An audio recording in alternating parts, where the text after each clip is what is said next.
What's up, YouTube? It's the Action Figure Grader coming back to you with another video. This time we're going to look at vintage Kenner Star Wars figures, all loose graded. And as you can tell by this thumbnail, it's a Baggie Bonanza. Lots of different graded baggies sold. And unfortunately, 130point.com is not working right now. They're kind of in the process of updating their website. So none of the best offer accepteds that I'm going to show in this video I could get the final sales price for. I do have some thoughts on a few of them, but let's go ahead and take a look at some of these incredible items that sold. And we're going to start with some of the first 12 figures. The first one was over in the UK. This is a Dark Stitch Smooth Cape Jawa. It looks like the small head version, or excuse me, small hood version. It's not labeled as a small hood, but it looks like a small hood to me. It was graded UKG 90% with 90 straight 90 sub scores. That's a really great score. And it does have the brand new case style from UKG. This one sold in an auction for 124 pounds, which is 150 US dollars plus shipping. If you're over in the UK, I thought that was a really great price. 124 pounds for a 90 grade, all 90 sub scores for that Jawa. And of course, those would appear on like Palatoy cards or Tri-Logos, the very rare Tri-Logos, but really nice looking Jawa there. Next up, I could not believe the final sales price on this one. This is a 90 grade Hollow Cheeks Tusken Raider. This is one I've got on my target list for this year, and I was watching this one pretty closely, but it just went too high for me after accounting for taxes and the global shipping program. But it was a beautiful example of the Hollow Cheeks. You can see right there, straight 90s for the sub scores. Hollow Cheeks Tusken Raider, one of the more desirable variants for that Sand People. And this one sold for 640 pounds, which is 776 US dollars plus shipping. For me, that would have been, about 850 US dollars. That's just too much for me. But a really nice example. And this was actually a relist because the first buyer did not pay. The first time it sold for 813 US dollars. So it went for a little bit less, but a gorgeous example of that Hollow Cheeks Tusken Raider. Hopefully I can find one here soon, but that was a beautiful figure. Next up, we've got a baggie. This was an AFA 85 SWD baggie for Darth Vader. And this one sat on the market for a very long time for $700 was the list price on it. And the seller dropped it very quickly to $560, free shipping. And it sold very quickly thereafter. But that's the early SWD baggie. This was after the early bird baggies, which were SWB baggies, I believe, or A's. This was a gorgeous example of the Darth Vader, and I think I've got an SWD baggie for the Death Star droid in grading right now. I think that's my only SWD baggie. I might have a Han Solo. I can't remember which one that is, but really nice looking Vader there. Again, 560 took that one home. Next up was a UKG 90% Hammerhead, and this was an interesting variation. This one was a Palatoy baggie, blue horizontal text, and so this was not the Sears Cantina 2-pack baggie. This was a later baggie that was available, I guess, over in Europe in the Palatoy, from the Palatoy factory. Slightly different baggie style, but very high grade. That one sold for 170 pounds, which is 206 US dollars plus another $25 shipping. Next up was an AFA 80 Death Star droid. This one had the brand new case style, and it was listed for $175, best offer accepted. Again, I tried to look up what the final sales price was on 130point.com, but the website is just kind of going through some changes right now with some updates. I'm assuming it sold for about 150 US dollars, but nice looking example, AFA 80. And then this one was the AFA 85, same figure, brand new case style. That one sold for $300, so about double to go from an AFA 80 to an AFA 85 for a loose graded Death Star droid, but really pretty figure there. Next up was a CAS 95 grade Trash Monster, the Dianoga Trash Monster, very high grade from CAS. That one sold for $300 plus $10 shipping. I think that was a pretty fair price given the high grade for that Trash Monster. This was a beautiful Spanish figure. This is the PBP Smooth COO IG88, and it had the brand new case style. And what was great about this one is that it was graded straight 90% for the sub scores. And this PBP IG88 can be pretty tough to find. I already picked up from Rogue 5 Toys the Puck IG88, which is the earlier iteration from the Spanish factory where they imported Hong Kong parts. And that one is known to have blood red eyes. But this smooth COO IG88 is a little tougher to find, in my opinion. You don't see it very often, and when you do see it, it's usually not a 90%. So here it is. Here's the back of the figure with that smooth COO, where there usually is a Hong Kong above that copyright 1980 LFL. And it's a very specific copyright because there is a no COO IG88 where the LFL is shifted to the left.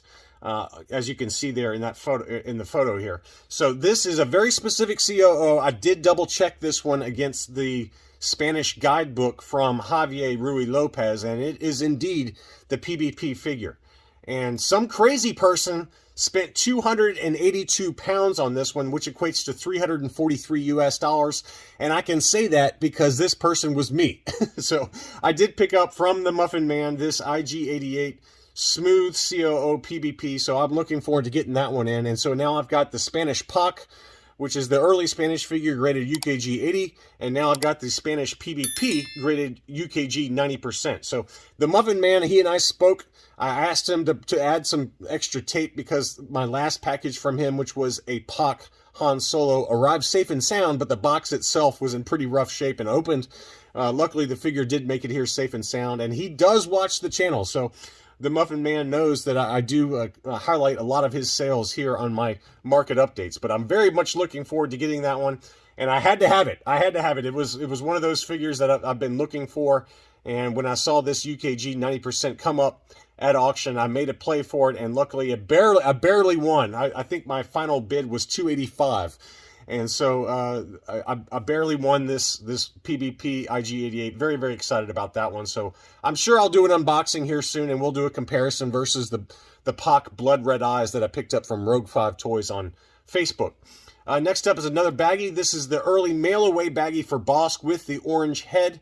And this one had the older label style from UKG. It was graded UKG 80%. You can see that blue label on there, which is signifies that this is an early grading label from UKG before they updated with the labels that we know and love now. But this is the Hong Kong baggie, and this was an example of an early baggie that was part of the Empire Strikes Back secret Star Wars action figure offers that we saw in some of those early transition cards, as well as some Star Wars cards as well. Some of the Star Wars cards had that same secret action figure offer, but pretty nice looking baggie. I've already got this one in my collection, graded CAS 80.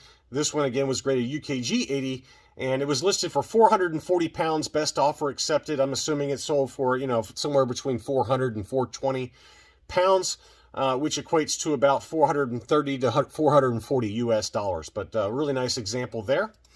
Next up was a CAS 85 Plus Zuckuss.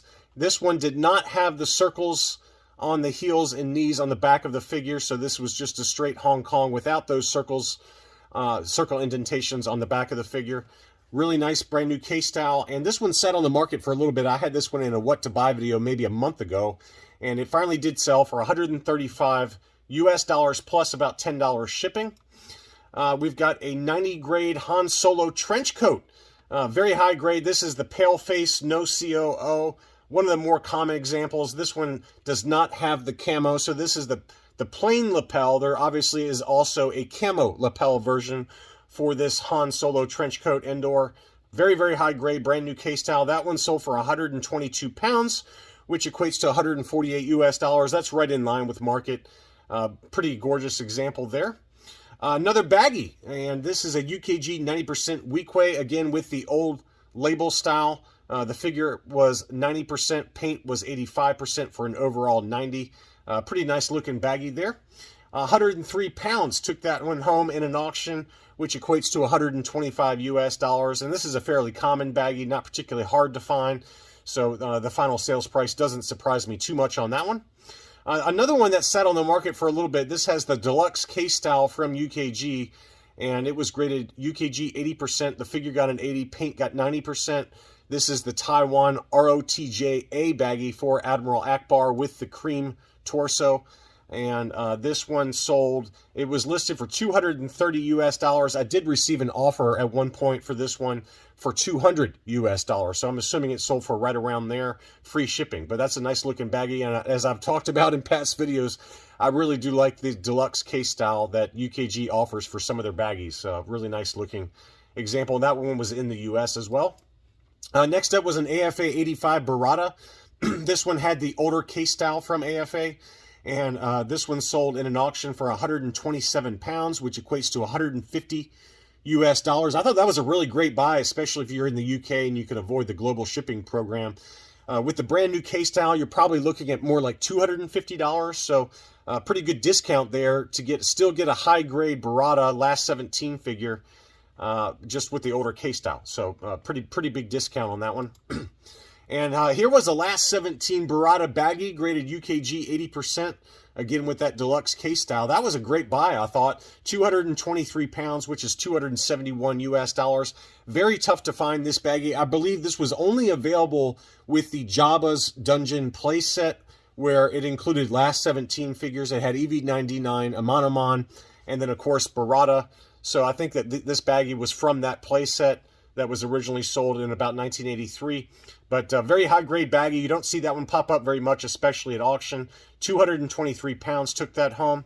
The same seller also had a UKG 90% smaller case style from UKG for Anakin Skywalker. This is obviously the mail-away that was featured on some of the later Return of the Jedi card backs. That one sold for 170 pounds, which is $206 US plus another $25 shipping, but pretty nice last 17 baggie there. And again, the same seller had the very, very rare Amanaman baggie, graded UKG 90%. This one is very, very tough to find. I think this is the only time I've ever seen an Amanaman baggie that's graded sell at auction. And it sold for 300 pounds, which is $364 US plus shipping. I think, honestly, that price is pretty good. I've seen this baggie sell for $350 to $450 US ungraded. So to get one UKG 90% for about that same price point, that was a very attractive buy as well. Here was another last 17 figure, Han Solo in Carbonite with, I believe this is an updated case style. It's hard to tell, but it does look like the brand new case style from UKG. Again, graded 85%. That one sold for 196 pounds, which is $238 US. Another really good buy there. And that seems to be kind of the going range for a UKG 85% is about $250 US. AFA 85s will set you back closer to $350, but a UKG 85%, you can get it for quite a bit of a discount there. But I think that was a good buy as well. And then finally, we had a CAS graded Lumat, and this was obviously made in the Lili Ledy factory, no COO, but this was made in the Mexican Lili Ledy factory, graded CAS 80%. And this one sold in an auction as well for $245.50 plus $10 shipping. Pretty good buy there. The bow looks like it's got a little bit of bowing to the string on that. Usually it's straight if memory serves, but you know, the other big thing on Lumat is that the torso can discolor. And that's the case here on this one. You can see very clearly that the torso is slightly yellowed versus the legs on that one. So that's why it got the 80% from CAS. I think it was appropriately graded, but $255.50 shipped. I think that's a pretty good buy for a last 17 Lumat. And that's all I really had for this video. As a reminder, you can email me at actionfiguregrader@gmail.com in the event that you have any items to sell, vintage Kenner items or last 17 loose, ungraded, mint on cards, loose graded, whatever you got. You can reach out to me, actionfiguregrader@gmail.com, and I will put you in touch with some trusted buyers free of charge that are looking to buy collections. Thanks again for watching, and I'll be back soon.